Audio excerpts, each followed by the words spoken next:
Избирачкиот список број вкупно 1.770.736 гласачи или 9.392 помалку од изборите пред 2 години.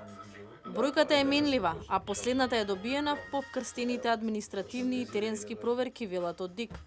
По изборни единици, во Скопскиот и Кумановскиот реон намален е бројот за околу 8.000 гласачи, наспроти шестата изборна единица во која се надминува дозволениот просек од плюс-минус 5%, односно има повеќе гласачи споредено со другите.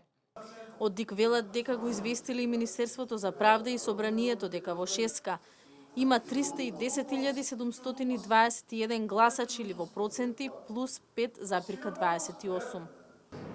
Очекуваме тековното ажурирање, односно кварталното ажурирање на избирачкиот список, кога ние ќе ги имаме тие податоци, ќе видиме дали повторно некоја од изборниве единици го надминуваат дозволениот праг согласно изборниот законник, доколку го надминува Државната изборна комисија, пак ќе постапи согласно незините надлежности, односно ќе се обрати до надлежните институции, Министерството за правда, Собранието, за да се испочитува одредбата од изборниот законник. ДИК пред неколку дена ги извести и политичките партии за состојбата со избирачкиот список. Новата ќе се чека до следниот квартален извештај. За време на јавниот увид на избирачкиот список уште една можност да добијат право на глас ке имаат и оние околу 30.000 спорни гласачи кои не се пријавија во предвидениот рок од 25 дена. Роковите ДИК ги поставува откако ќе го добијат решението за распишување на изборите.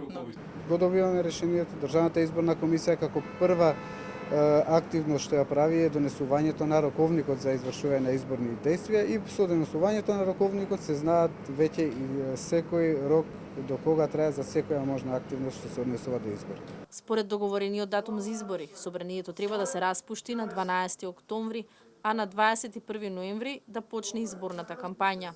На 27 октомври ДИК ќе го стави списокот на јавен увид кој ќе трае 20 дена.